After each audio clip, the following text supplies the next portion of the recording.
inching closer and closer to the NBA trade deadline, February 5th. For anybody wondering, we're going to be talking all about the rumored trades or rumored not trades.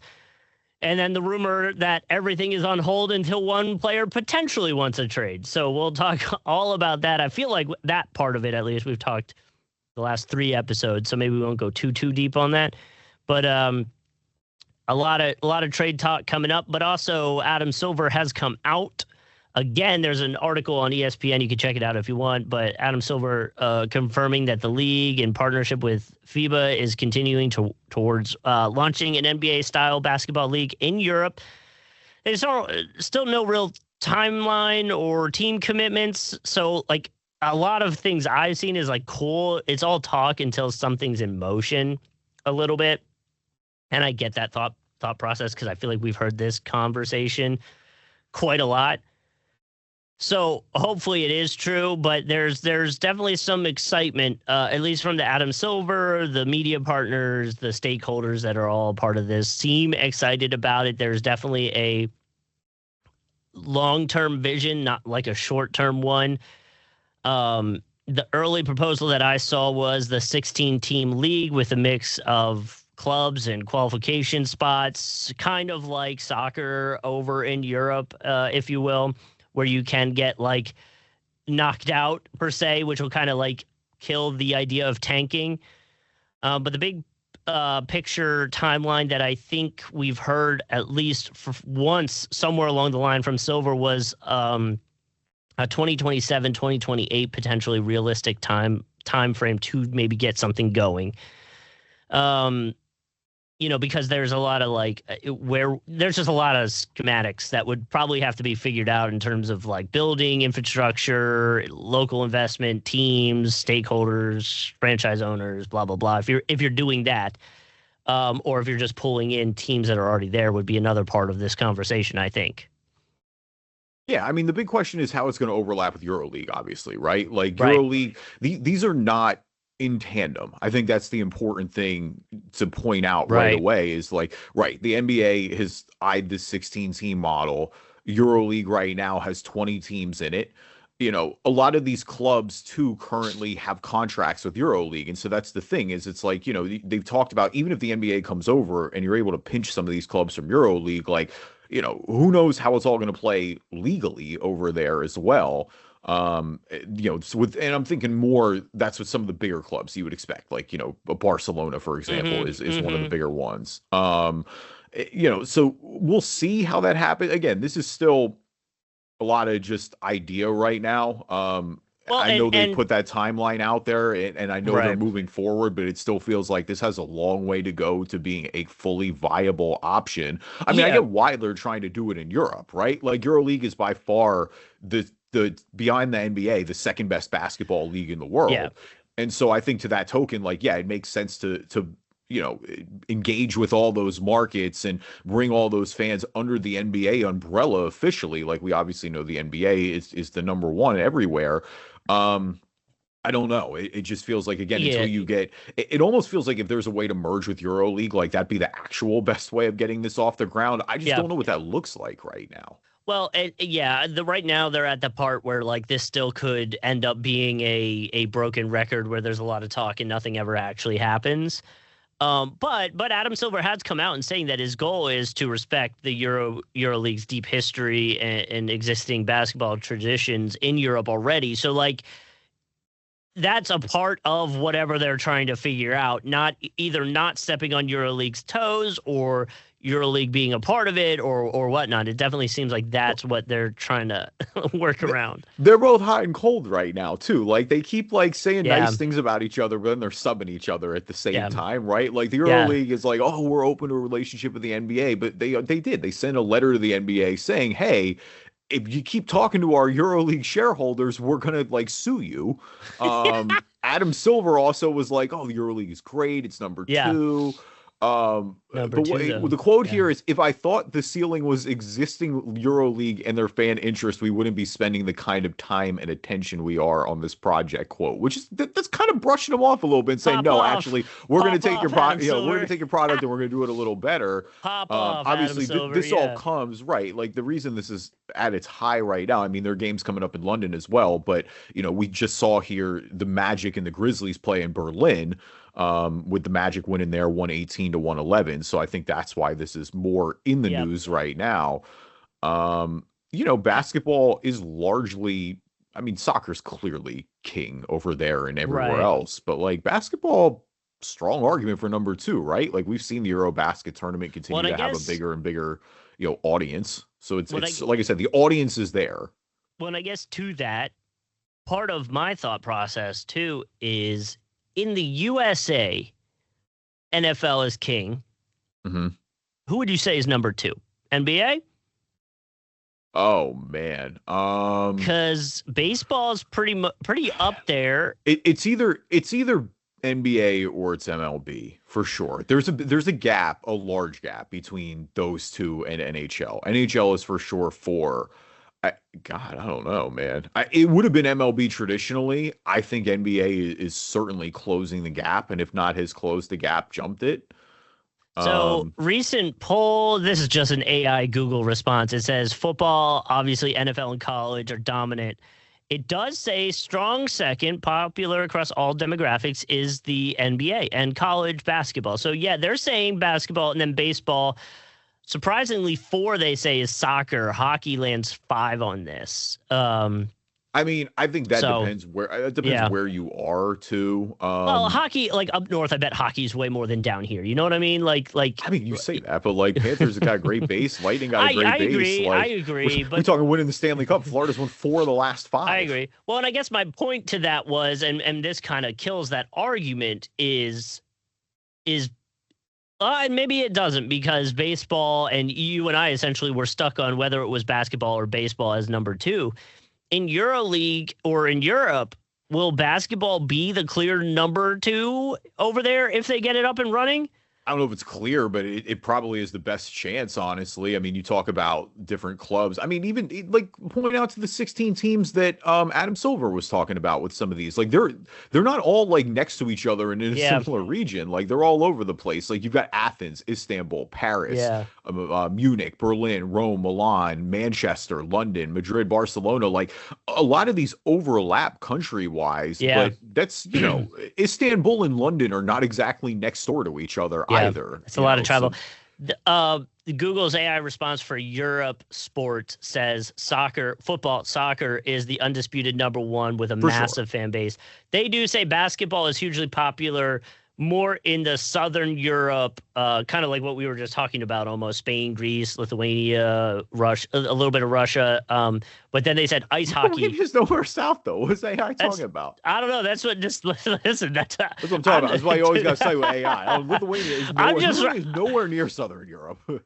I don't know. They said Latvia's on that too. Latvia's got Porzingis. Yeah. Well, of course. Yeah. And then ice hockey is number 3. On this list. They're saying like Finland, Sweden, Russia. That's where the northern countries. It's huge in Czech. Like handball is number 4 actually. 5 rugby, 6 cricket, 7 volleyball. So there you go. Never really you know what? Hey, before we go any further, this is just my my little like PSA to get in on your chance to buy tickets to the Olympics. The raffle did open if you haven't signed up for that, Kevin.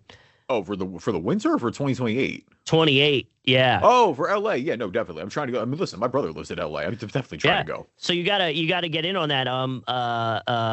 I think it was either Ticketmaster or AXS or the 2 ticketing things that we use in my world. Both sent me emails saying that it's such a funny concept. Like, because I know the Masters do it, so I'm not going to dump on it either. But it's such a funny concept to be like, enter for your chance to pay for tickets. Oh, bro, my annual Masters tradition is losing every year. Like I've entered that raffle every year for the past decade. I've never won a single thing. I might have already talked about this on the podcast, but my wife gets tickets automatically because she's a pro right? But so we only need what we only need casual one flex, by the way. Right. We only need one ticket. I meant the pro part, not the ticket access. Oh, I know. But we only need literally one ticket, and we can get in. And every single time I put that on my thing, like I was putting that on the thing. Wait, she didn't get a pair? She only gets one? She only gets one for her. Yeah, crazy. That's what I'm saying. Crazy. What, so like, can Quinny at least get a guest pass? So like she's under. What's even crazier is we looked it up. Quinn, regardless of age, needs a ticket. So now I have to start submitting for 2 again because we need both. Also, I don't think Quinn would like enjoy it because like you have to be quiet and kids don't really like doing that. Yeah, it's not really a good kid atmosphere. Right, but like. So now I'm back to submitting for 2 for the Masters. But like even through like we got to go one time and it was because like her coworker who got tickets couldn't go. So he's like, do you just want mine? So like that's how you're able like the pros can kind of interchange their tickets around. But yeah, man, it's so that's the same thing with the Olympics. But tickets opened up the other day, and in it, I don't know if it matters. In the submission, they ask your favorite Olympic sports. And then your favorite Paralympic sports, and there was one other question, I forget what it was. So I put in like equestrian, and I put in all these random ones that are my favorite sports. I was like, I really hope they don't quiz me on this because I'm gonna have no idea.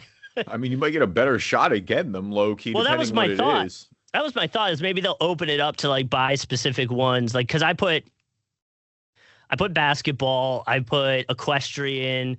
I put all the running, and I put one other one, high jump, maybe it was. I put something. Wow, no swimming.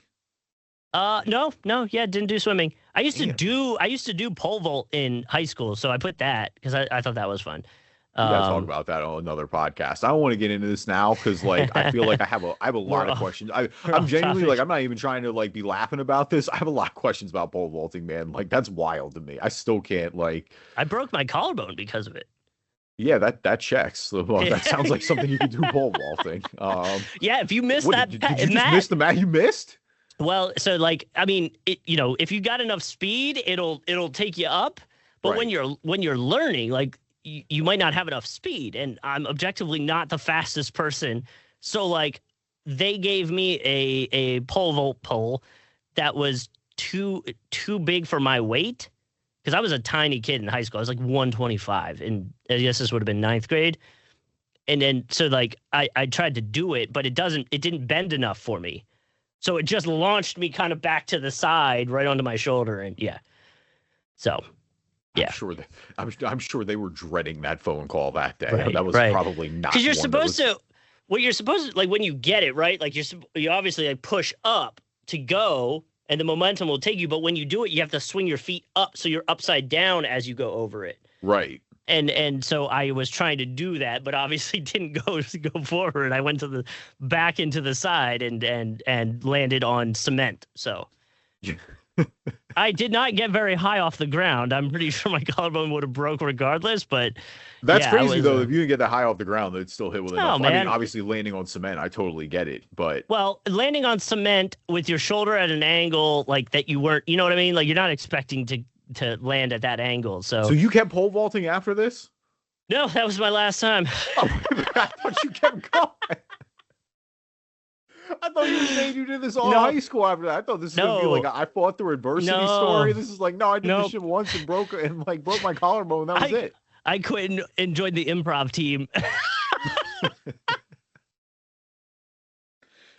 Oh, those improv skills helped you out here on the Drive Edition NBA podcast. Welcome, everybody. My name is Kevin Rafuse.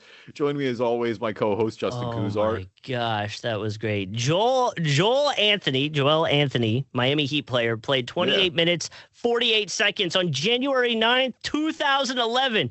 Do you want to know how many points, rebounds, assists, steals, and blocks he had? Did we get the Tony Snell game? We got zeros all around. We got zeros all around, baby. Let's go. Man, shout out to Joel Anthony, man. Joel was chilling in Miami, got to just hang around the big three.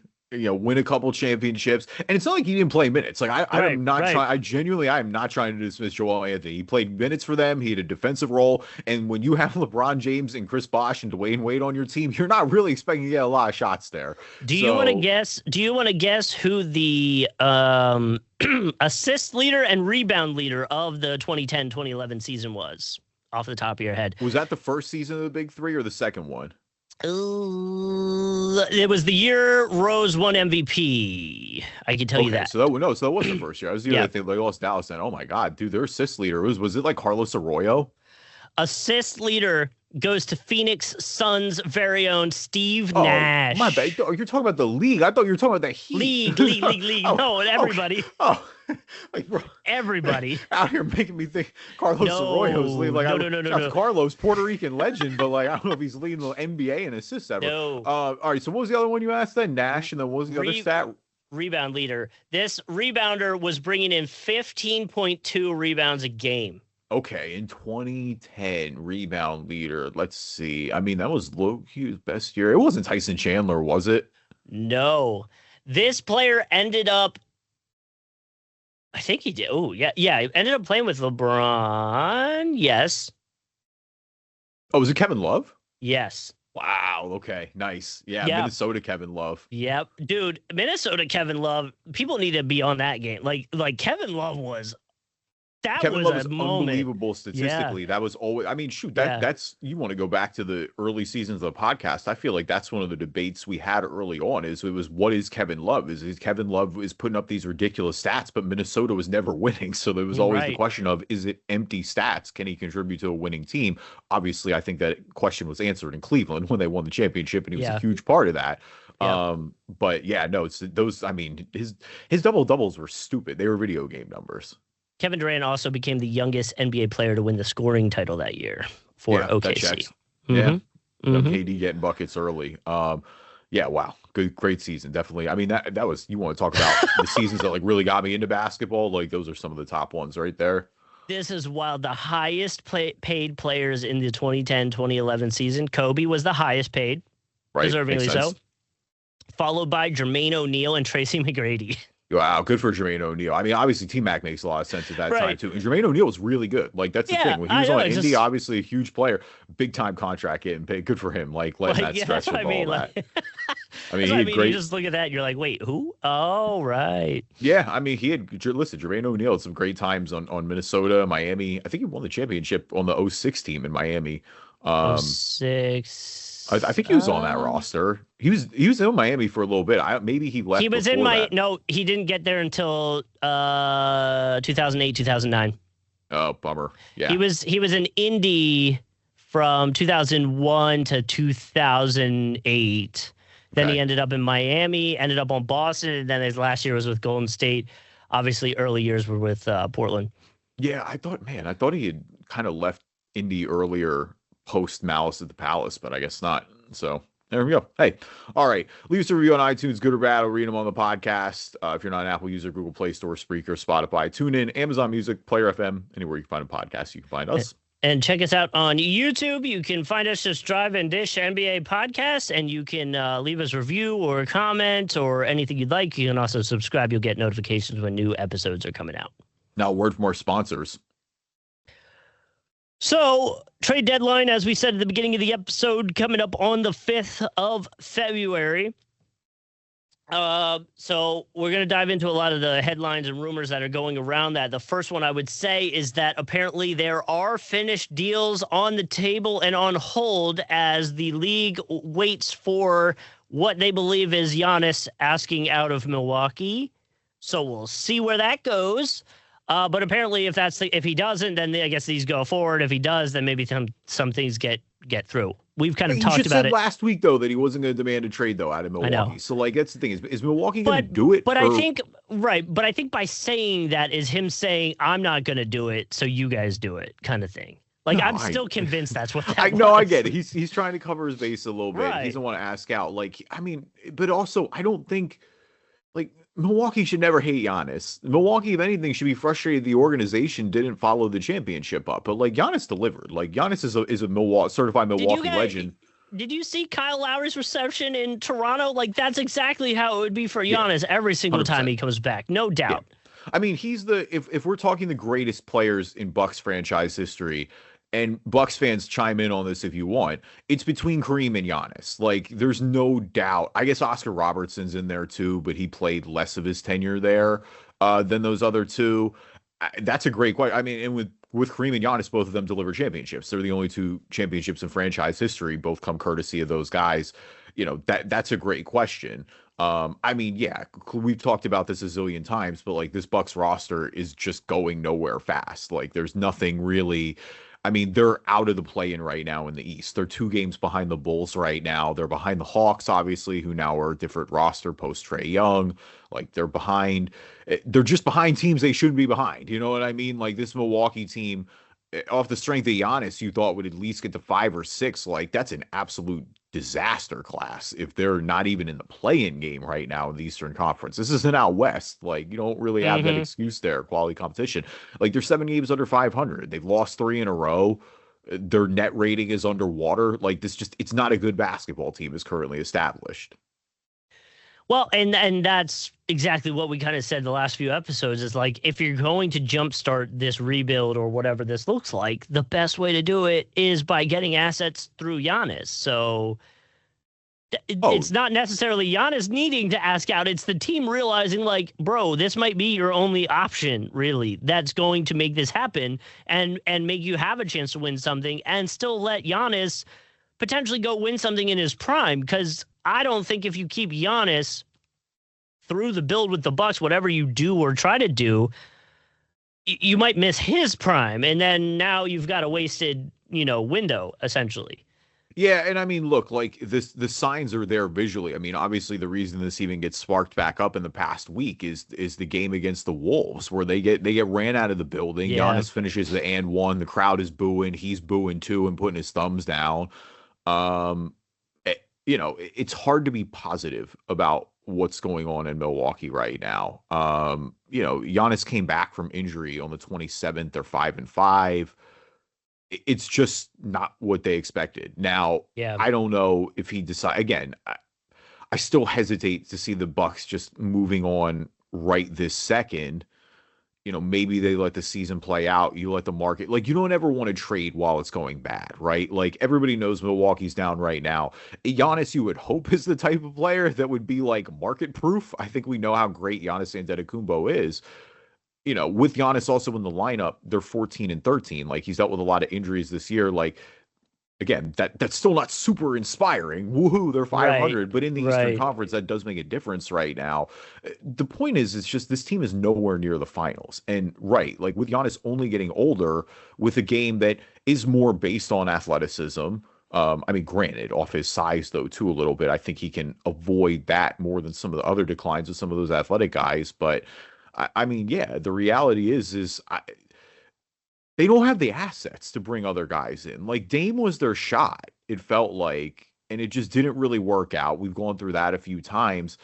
Like, maybe you try to upgrade around the margins, but, like, what's out there? Who are you? Right. Are you trading for Zach LaVine? Are you going to Sacramento and doing that? And do you think that's the difference maker there? Do you even try to go, I'm trying to, like, you go to Miami, try to pry like an Andrew Wiggins or something like that. But even if you get Wiggins, are you winning the title with Wiggins just off that move? I don't think so. No. And I guess does that push you over the top is my other question. No, I mean, what are they like? You can't really trade Miles Turner. He's in the first year of it. Like maybe you could, but that's not a move that allows you to keep winning. It feels like.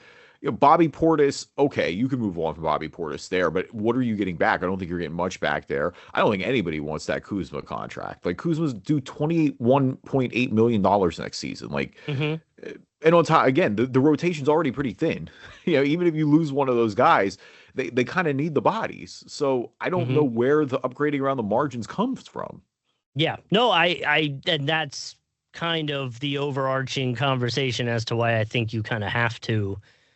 You're kind of stuck and this has to be the move you do. Like you don't really have much of another option. Yeah, I mean, I just think like if you're going to trade Giannis Antetokounmpo, Because obviously, like it's one of those trades you have to get right. Like we see what happens when you don't get it right. When you look at Dallas and their situation, and then in their case, you have to hope the league bails you out in the lottery. I don't really know. You don't want to just you don't want to do this on a whim because if you get this wrong, it's going to ruin not only your goodwill with the city, but you may put yourself who knows, 5-10 years behind in some cases. Like players like this don't come around very often. I think Giannis's market is going to be as robust as ever.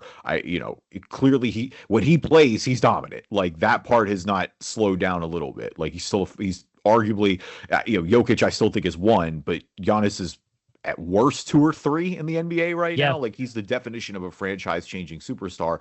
That's kind of why I feel like Milwaukee should just wait until the offseason. Like it's tough to swallow because this season just isn't going anywhere and it could end with a lot of disappointment. And you run the risk of just like Giannis being irritated. Like he's a super competitive guy. If they're not even making the play in, like we're already seeing the signs here and it's January 17th. Like there's a lot of basketball left to go. This team is not out of it. There's still very much a chance they get into the play-in game. But yeah, I think it's going to be super disappointing if they're down there in that situation. But I also, again, it's just, I don't want to move when we're at our all-time low, essentially. Like I want to, be able to see who's really out there, wait till some of these contracts expire, what type of flexibility opens up with other rosters. Because yeah, if you're going to move Giannis, like you can super spring forward this rebuild. You're obviously going into full rebuild mode there, but you can put yourself in a position and in a really good draft to be ahead for a long time. Like that's to me is probably what you should be looking at right now. Like I just don't, trading players like this is hard because they don't come along very often. Like there's a reason they waited this long and that they should have waited this long and tried the moves they have. It's just the reality is like, I don't think you're going to win another championship, to be honest. And unless he just wants to be super loyal and stay in Milwaukee forever. And if he does, so be it. Like, I'm not going to knock that because they've already succeeded. Like winning the championship has changed everything about the trajectory here. Like that's a huge thing that like, that's all that matters at the end of the day. No matter what, Giannis's tenure in Milwaukee was an objective success. Yeah, you won. But I kind of feel like it's time to move on. I felt that for a little bit.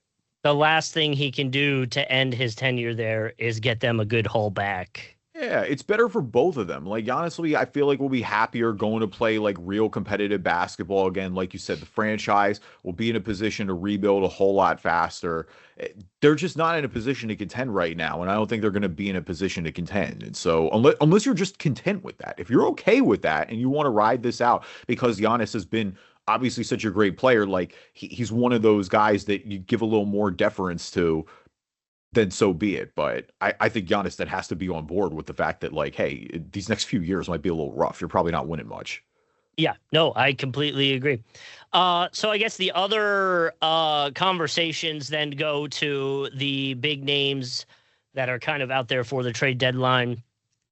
We can kind of hit on the Anthony Davis stuff, but at this point, it looks like he's not going to be going anywhere. The injuries and everything, I think they're just going to have to be in a holding pattern. It's a weird situation for the Mavericks because with that, I still think you pivot towards the youth development for your trajectory, but I just don't think you're going to get any kind of value for Anthony Davis at the moment. The value that they want versus the value the league might be able to give or willing to give is just not going to match. So at least all rumors have it that AD is going to be staying a Mav. Yeah, it's real tough, man. Like, I don't know. I mean, this is unfortunately the story that we've seen with Anthony Davis a lot, right? Like you just, the value is there. We know how great of a player is when he plays. Even Rich Paul was even like really pumping the on the press tour this week. It feels like trying to get that going, but with the hand injury, I don't know why you'd make the move right now, especially with the contract as well. Maybe we reset here at summertime, but again, if you were going to make the move for Anthony Davis, to me, it's a team that like really has a better shot of winning. Or right even now, yeah. And I just also think there may be more value come summertime. Like I know Atlanta's been a destination that's been thrown around, but Atlanta is not the team I'm looking at. You know what team really makes a lot of sense for Anthony Davis? And I hate saying this because if it works, they'd be unstoppable. Boston. I think Boston makes Wow. so much sense for Anthony Davis. You bring him in, you'll be getting Tatum back next year. I mean, they're one of the I mean, we're not going to talk about them a ton on this episode, but I mean, Boston's sitting at 25-15 right now. Like they're one of the, they're been one of the best teams in the Eastern Conference without Tatum. Like Jaylen Brown's having his superstar breakout. That team looks more than ready to contend again as soon as you get Tatum back. I mean, shoot, they're going to be in the mix right now anyway, but like truly like win again. It feels like that opportunity is there. Again, you're taking the risk on Anthony Davis, but he took it a little bit with Porzingis as well, and look how well that worked out. And I think Anthony Davis gives you everything Porzingis gave you, and then some. Again, there's always that element of risk given the injuries, but I feel like the value for a team like that's on the cusp is going to be a lot higher than what it is right now, especially given the injury. And I know there's a chance he comes back and played this year, like towards the end of the season, but will he? Like if Dallas is down and he's not traded, I don't expect to see Anthony Davis the rest of the season. Yeah, I don't think so either. I think it's like just sit back, let us develop the youth, kind of get your hand right situation, to increase your value for the offseason to potentially then send you somewhere. That's the vibe that it feels like. So yeah, and I mean he would have been the number one chip essentially in terms of, because I mean besides that we're talking about Ja really, and which we're not going to go back and listen to last week if we talked a lot more about Ja Morant. We're not going to dive super deep back into that, but I mean beyond that, really the only other team I'm looking around at here is the Kings, and I wonder what you've got Zach LaVine potentially on the table. You've got DeRozan who could get some interest. Despite them winning 4 in a row, I do think this is a team that largely we expect to get blown up at the deadline. Sabonis is coming back too this week. That'll be interesting. But either way. What do you think about the Kuminga stuff? Because the Kuminga stuff is hilarious. The Jonathan Kuminga and the Golden State Warriors, as Kuminga is now officially asked out, has just been a melodrama the entire time they've been there. And it goes back to this 2 timeline approach. And obviously, like they won a championship together. He's played minutes, but they finally get a little bit of the extension with the restricted free agent thing in the offseason. So that made it a little awkward. They get that figured out. And now again, we're just right back at it where he's like, I don't want to be out of here. I'm out. Now the Warriors again have done a pretty good job at ignoring it. Honestly, they won 10 of their last 14. Draymond went out and said he's not a distraction. But I think that's true to an extent. But I think as we get closer to the deadline, especially with a formal demand issued, it's like, hey, this is going to be a distraction until it gets done. Apparently according to ESPN, the most the teams that are the most interested, I should say, are Dallas and Sacramento. I don't know what his value is like right now. He hasn't played in the last 14 games. Like he's shown flashes. He is super athletic still. He's very young. There haven't been, I guess my point is like this has been a distraction. It's been a melodrama, like I've said, but there is also his teammates haven't really been dumping on him either. Like it doesn't feel like the locker room has abandoned it with him. It's just been the back and forth with this organization. I do think this will get done. I think for the love of God, I think the Warriors need to just move on from this situation. Right. Like it unfortunately has not worked out the way we all thought it would. I mean, I love the Jonathan Kuminga pick for the Warriors when they had it. I think he's given them flashes of brilliance. I think he certainly has stagnated a little bit in development in a lot of regards as well. I think they're both due. I think they're both better off, and it just a change of scenery would be nice for the two of them. Well, and I think it'd be interesting to see a team actually like focus in on Kuminga and in terms of minutes and role and like part of the team, if that makes sense. Just because we haven't really seen it with the Warriors because of that 2 timeline, because of the expectations, Yeah, I mean, it was tough. Like, right, he got drafted into a world where they were sort of rebuilding, and he was supposed to be a part of that. And then they got competitive again, and they were, leading to them winning the title a few years ago. And since then, it has been, you're trying to maximize the Steph Curry window. and, give Steph Curry a chance every single year while he's still here. That's why you make a deal like going to trade for Jimmy Butler. Like, that's very much a win now move. That also probably, you're right, has stunted his development a little bit because it hasn't been, it's a lot different to come into a situation and have to be expected to play meaningful winning minutes right away, which is what I think this franchise has been trying to play for a little bit. You're right. Like, I do think maybe when he gets to another situation where he has a defined role where we know he's a part of this team going forward, I am interested to see if he breaks out there. If he gets to the second team and doesn't break out, then I think you start to give a little bit of like, all right, it is what it is. But yeah, I am, consider me intrigued when he goes to somewhere with a little more of a defined role. Yeah, I'll definitely be looking at it just to kind of see the comparisons and what he's able to do. Because I think, I don't think we've seen his potential. And I think some other teams could potentially unlock that. Yeah. But to that, we will have to wait because where he goes, I assume, will be a retooling team potentially. That wouldn't surprise me, I guess, if that makes sense. Yeah. Because of his age. Yeah, Dallas and Sacramento certainly are in that direction. Right. So I think that'd make, those are two teams that, you would kind of expect to take a flyer on that. That makes a little bit of sense. I saw the Lakers on that list, which is interesting, but we'll see if they have enough assets to potentially do something like that and what the Warriors essentially want back.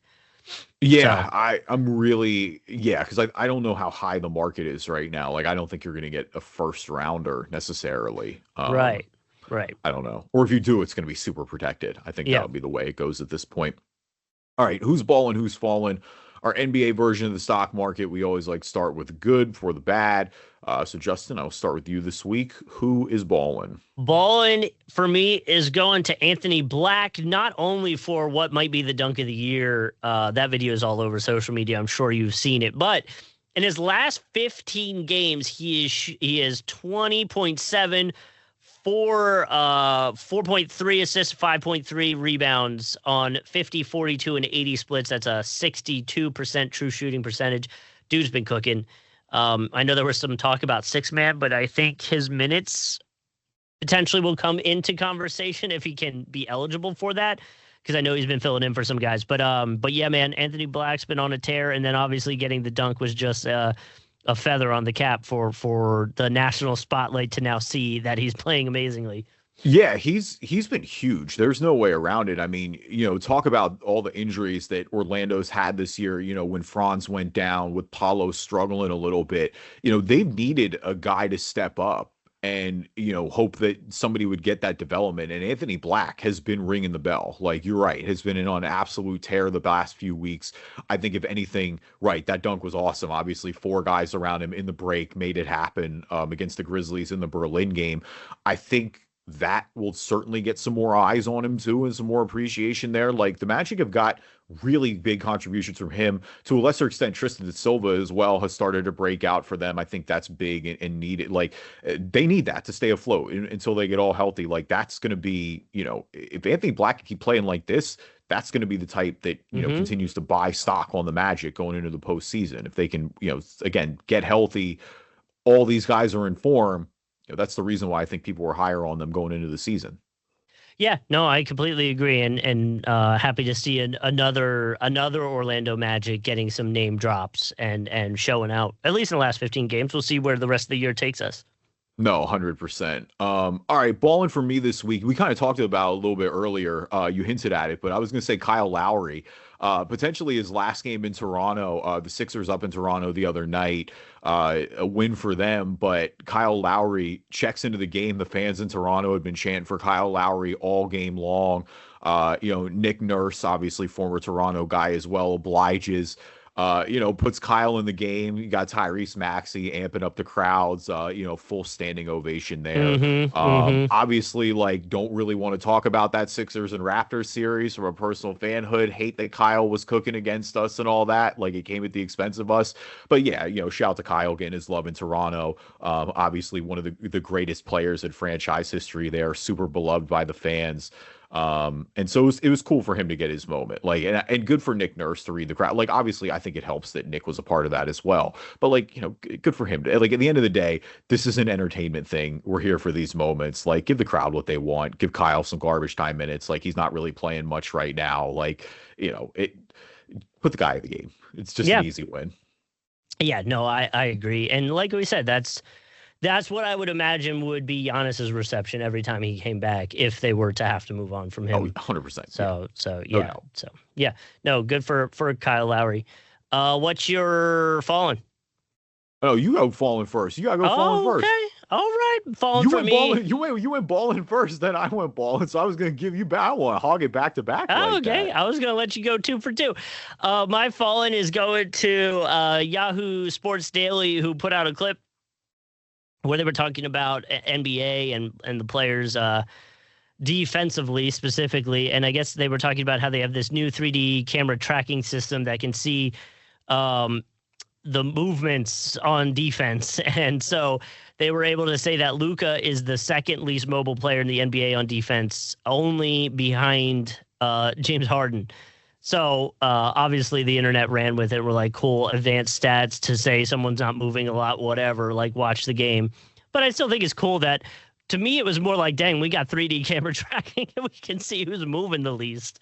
But either way, so that was their kind of talking points, at least. Again, back on the Luka being, quote unquote, lazy, bad defensive narrative. I mean, bro, 2016. So the trend right now is everybody. And listen, I will admit that I submitted to this as well and posted a few pictures from there. Justin was in there. I posted one of us from me. Well, the three of us, from you, Tim, and I, 10 years ago at Orlando Summer League in 2016. Wow. But to my point, you don't remember the trackers? You don't remember the cameras in the corner? Like all those flashes of light that were going off every second? Like if you have epilepsy, you should have not been in Orlando Summer League. Yeah, I do kind of remember that. I forgot about that. All those cameras and all that advanced tracking to get that sort of data. I mean, yeah, I also think it's funny that like you put Luka up front and they put Yahoo up front. Like, no, wait a minute, hang on. Yahoo people were doing their jobs, man. I know. No, with Luka though, I mean, yeah, if there's a critique for Luka Doncic's game is that he's still a bit of a lackadaisical defender. Like we know this. Like there's definitely, you're right. He needs to move the puppies more, as they say sometimes. Like, you just gotta. Yeah, he's got to probably put the effort in. I don't think Luka is never going to be like defensive player of the year. I don't think you're asking for that. You just need Luka to be average on defense. And again, part of him slimming down and getting in shape and his fitness has helped with that. Like, I think that matters. That's a big reason too. But yeah, that's pretty noticeable about Luka. Like, obviously still brings so much that it makes up for it. But yeah, that 100% is like that. All right, falling for me this week is the Spurs' chance of going 4-0 against the Thunder and really having their mental advantage going into the playoffs. We've been talking about that matchup for a little bit, especially after the NBA Cup. The Thunder did beat the Spurs. This is back on Tuesday, 119-98, ensuring that they would not be 0-4 to San Antonio for the season. It definitely felt like Oklahoma City wanted this game. They had to. They needed that game. Like, listen, I'm not saying it would have been like a total game breaker for them if they were 0-4 in the regular season. We've seen situations like that happen, but like you got to get one. You can't get swept in the regular season. And honestly, for Oklahoma City, like this is a team that's been a little more, they've kind of hit their first stretch of real adversity this season. So for them to go out and get an emphatic win like that is a good, I think, reminder that, hey, we're still here. We're the defending champs. We're the favorites still. Like, let's not get it confused. Yeah, like because we talked about it a few episodes ago. If they lost that game, you have until you run into each other in the playoffs, if they run into each other in the playoffs, to have to deal with that exact narrative. So good for them for at least stopping that in its tracks before it got too bad. It needed to get stopped, I think, for their sake. But yes. All right. Speaking of something that doesn't need to get stopped, let's switch gears a little bit. Let's play some Immaculate Grid. Yeah. Okay. And there it is. Oh, no 10 rebounds a game. Thank God. Thank God, Justin. Woo. I was getting a little worried. I might have to put Grid on hold a little bit if it was going to be 10 rebounds a week again, or a game again. But all right. So again, you can always watch the Immaculate Grids on YouTube. Just search Drive and Dish NBA podcast. For our podcast listeners, our columns this week from left to right: the Bucks, the Mavericks, and Finals MVP. Our rows from top to bottom: the Lakers, the Warriors, and Hall of Fame. So, oh boy. Okay. No Elfrid Payton connection here, right off. You sure? Hall of Fame, Finals MVP? Unfortunately, never happened. All right. So definitely, at least Warriors, Mavs, Clay works. It's probably gonna be the highest one though, if I had to guess. I would think so as well. Steve Nash. No, Jason Kidd. No. Steve Nash definitely works for Lakers and Mavericks for sure. Yeah, yeah. Jason Kidd, I don't think ever played for the Lakers. Right? No, yeah, I don't think so. I don't think he ever did. Seth Curry also works Oh, Seth. for Dallas and Warriors. I don't know Yeah. how high that will be, but Less than Clay, but probably still high. yeah, because he's there now. Like Seth is in Golden State now, I should say. And Seth always rates higher on a lot of these Dallas ones than I feel like a lot of the time. Yeah. Does Zaza Pachulia work? He Warriors, might. Bucks.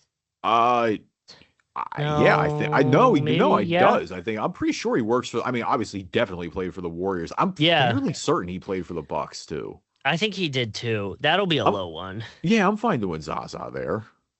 I think he did. I don't think he's associated with the Bucks a ton. 2%. Yeah, 2%. Nice. Yeah, Zaza. D'Angelo Russell, didn't he end up on the Mavs? So he would work Mavs Lakers. D'Lo would work Mavs Lakers. D'Lo would also work Warriors Mavs.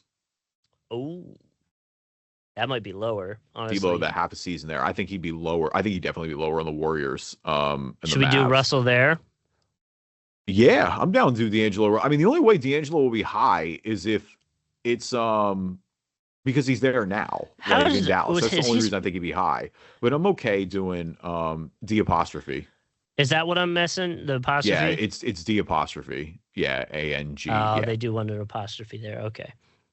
Yeah, 3%. Look at that. Yeah, he'll be. Yeah, I would say he'll definitely be lower for the Warriors than the Lakers. He was only on the Warriors for what, half a season. They signed him in that big, like the big free agency year. I guess it was 2019. That was the Kawhi year. He was a part of all those moves. Because it was pretty unexpected at the time for them to bring in another guard like that. Okay. I mean, do you want to just finish out the Warriors row and get Finals MVP here? Iggy. I mean, yeah. I mean, that. I weirdly feel like in a sicko way, it's going to be the highest. Higher than Steph Curry is for that reason. It's going to be high, yeah. I mean, who do you like? Besides, it's Iggy, it's Steph. KD won one of the Finals MVPs there, so he's definitely won. I think the only other time they won actually that's not true. They won the championship in Philly. With Philly, it's probably Wilt. Oh yeah. They won one in the 70s. And I feel like it would have had to have been Rick Barry that was the MVP for that. I mean, other than that, as crazy as it sounds, I would probably, of the three, if we're not going Rick Barry, I would lean KD over Steph and Iggy. I think Iggy's going to be high off the means. Iggy's going to be at. Let's do Kevin Durant. All right, I'm good doing Durant. Because he definitely was, and I don't remember if it was 17 or 18. 11%. Yeah, okay. I bet you it's Iggy. That's the highest. Dude, it's either Iggy or Steph. Like, if sanity reigns, it's Steph, obviously, being the most famous Warrior. But I could definitely see Iguodala getting the high up there. I do want to, let me see. Okay, yeah, Rick Barry was the Finals MVP for them in 75, so that makes sense. All right, so then Lakers. I can't cheat. I was gonna say I could have used Rick Barry for Finals MVP and Hall of Fame, but that's cheating now. Oh yeah, that's fine. Can't do that. All right, so Lakers Bucks.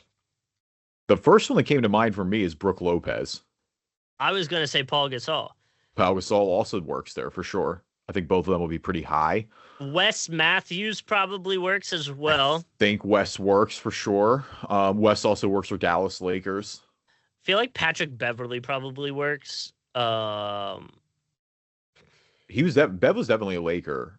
I think he was on the Bucks too, wasn't he, at one point? I think I'm not 100%. Who else? Bogut? Andrew Bogut? No. Bogut would have for Warriors and Bucks. Oh yeah, Bogut would have been a good one there. Kuzma. Kuzma works. Kuzma does work. Yeah, Kuzma I think will be high. Yeah. Yeah. Wait. Who else? I mean, it's up to you. We can do Pat Bev there if you want. I just don't know if he was a Buck. I think he was at the end of his career. I'm pretty sure. Like, didn't he go to Bucks after the Sixers? That's like 23, the year 2023 or something like that. I'm pretty sure he went to Milwaukee after the Sixers, and he was definitely on the Lakers. So if I'm right about that, then he'll work here, obviously. And if not, well, then I blew it. Okay, oh, there we nice, go. 2%. Okay. So then Lakers, Mavs. Lakers, Mavs. Oh, I might have it. Well, Steve Nash, we mentioned. Nash. Do we want kind of a good throwback one? Like Christian Wood or something. Oh, Christian Wood probably actually does work. He does. That's not who remotely I was thinking of, but I'm inclined to go him there. No, my throwback 90s baller that definitely works for the Lakers and the Mavericks is Nick Van Exel. I'm down to go there. Nick Van Exel started his career on the Lakers, and he definitely played for the Mavericks in the 2000s. NICK, yeah, right there, right at the top. There you go. Nice. 3% is funny. All right. Nick Van Exel has also got to be one of the more random players to obviously get a shout out in a super popular song when Jay-Z says that he handles the rock like Van Exel in Crazy in Love, which obviously massively successful record, huge record, like #1 everywhere. Yeah. And shout out to Jay-Z giving Nick some love. Well, fair enough. All right. Let's close that Lakers out then. Lakers finals MVP. Kobe. Yeah, I mean, we got a lot of options here. Kobe, Shaq, Jerry West, Kareem, is there any Magic. Is there any weird like one-off? Well, so like I'm trying to remember if like James Worthy was ever Finals MVP. Yeah. I don't know if he was. Not enough to bet the grid on it. I don't think they had any.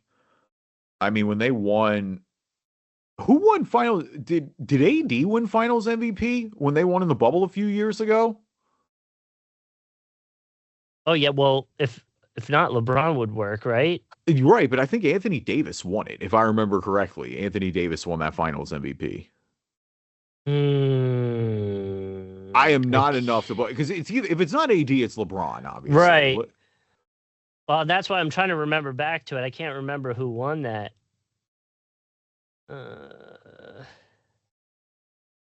Yeah, I don't know. I'm not confident enough. That's fine. Okay. I'm fine holding off there. I mean, it's clearly one of those two, but that's fine. Well, right. It would be, yeah, LeBron or AD. I mean, I feel safer with LeBron just because it's LeBron, but. No, I know. I mean, the problem is he only would have won it once. Like, if he won multiple championships there, I'd be like, that's the thing with Kobe, where it's like, oh, I might have been off on what year Kobe won it there. But he won it. But he definitely won it. Yeah. So, honestly, it's dealer's choice at that point.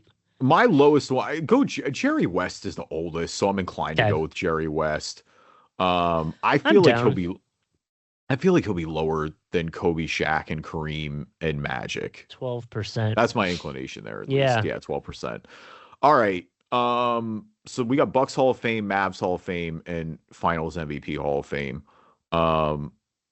There's probably less for some of these franchises than I think or more for the Mavs than we think. But even the Mavs, I don't think have.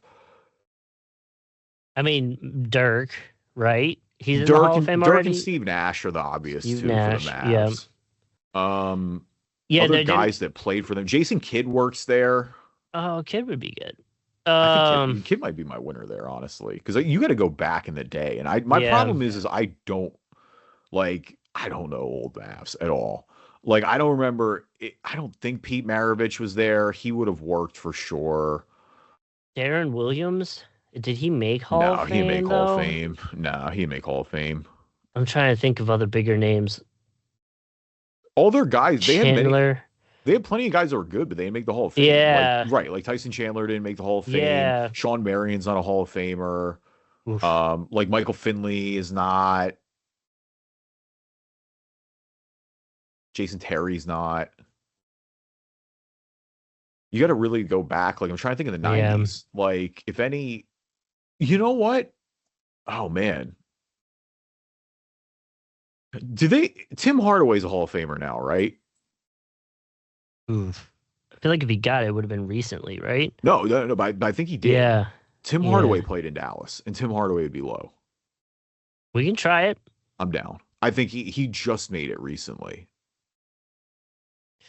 Not Junior, right? Not Junior. No, Junior is very much playing still and not a Hall of Famer. Hey, there you go. 0.9. Good pull. Hell yeah.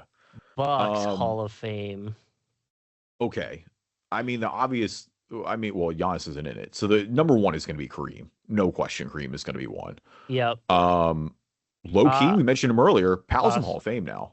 Oh, let's do Powell. That would be low. We can do that because the only other one I can think of going back. Actually, no. Wait a minute. Ray Allen's in the Hall of Fame. He would work for Milwaukee. Didn't we say Oscar when we were talking about? That's what I was going to get to. Yeah, Oscar would be my other big one. I think Oscar's right behind Kareem and maybe Ray. Honestly, I think Ray's. I think Powell is lower too because I don't think Powell is a relatively newer Hall of Famer, and he definitely, obviously, Milwaukee's not his number one tenure. Yeah, nice 1%. Yeah. Good stuff. All right. Finals MVP Hall of Fame. Let's close this out. We got a lot of options. I mean, LeBron and MJ are going to be high. Well, LeBron's on the Hall of Fame. Just kidding. What am I talking about? He isn't retired yet. He wasn't MVP. Never mind. I was going to say Allen Iverson. Iverson did win Finals MVP. We didn't win, unfortunately. I just reopened a wound I didn't need to open. Pain, dude. Pain. I just reopened that. I rewatched the Game 1 highlights recently when they came up on Twitter. I don't like I'm not as upset about losing that finals because they lost to a significantly better team. I'm upset the fact that they've never made the finals since then. I was in 4th grade when that happened, man. Oh, 35 now. All right. I'm trying to think of guys will be low. I mean, we mentioned a lot of I don't want to use Rick Barry because it feels like it'd be cheating. I mean, any of the Lakers guys we mentioned, any of the I'm trying to think of the one-offs. Let's just do what about so out of the Spurs, Tim, Ginobili, and Tony Parker won Finals MVP. And I think Tony's in the Hall of Fame now, right? He's got to be in the Hall of Fame, right? I think he just made the Hall of Fame. Let's do Tony. I'm down with Tony. And if Tony's not in the Hall of Fame, we're clowns. But I'm pretty sure they just inducted him. Nice. We're good. Okay, hell yeah. Yeah, Tony Parker getting that. I think it was 07 he won the Finals MVP. 1%. So 1%. Nice. Yeah. Good pull, Justin. Yeah. All right. Top answers on Immaculate Grid this week. We want to scroll all the way down here. Bucks and Lakers with the most connections. All right. So for Bucks and Lakers, it was Kareem Abdul-Jabbar. And not the Finals MVP there, or not Hall of Fame there. Wow. The Lakers and Mavs is Luka. We didn't even mention Luka. That's crazy. Or Anthony Davis. Wow. That actually is really wild by both of us. Lakers Finals MVP, Kobe Bryant. Warriors and Bucks, Dante DiVincenzo. I did not think Dante would be number one. DiVincenzo. Well, it just happened, kind of. Yeah, but he was there for short tenures, I guess. But yeah, wow, good for Dante. Warriors and Mavs, Klay Thompson, as we mentioned. Warriors Finals MVP is Steph Curry. It wasn't Iguodala. Bucks Hall of Famer Oscar Robertson, Mavs Hall of Famer Dirk Nowitzki, and Hall of Fame Finals MVP Michael Jordan. Our last grid, if we want to go back our grid, if we want to go back and look at it one last time, Patrick Beverley for Lakers and Bucks, Nick Van Exel for Lakers and Mavericks, Jerry West, Lakers Finals MVP, Zaza Pachulia for Bucks and Warriors, D'Angelo Russell for Warriors and Mavericks, Kevin Durant for Warriors Finals MVP, Pau Gasol for Bucks Hall of Fame, Tim Hardaway for Mavericks Hall of Fame, and Tony Parker for Hall of Fame and Finals MVP. Thank you, everybody, for listening to this episode of the Drive and Dish NBA podcast. Appreciate you guys as always. Leave us a review on iTunes and we will read them on the podcast. Otherwise, wherever you get your podcasts, you can find us. And we are on YouTube for video versions of the podcast. Just search Drive and Dish NBA. We're there. You can subscribe and get new episodes or notifications when new episodes are coming out.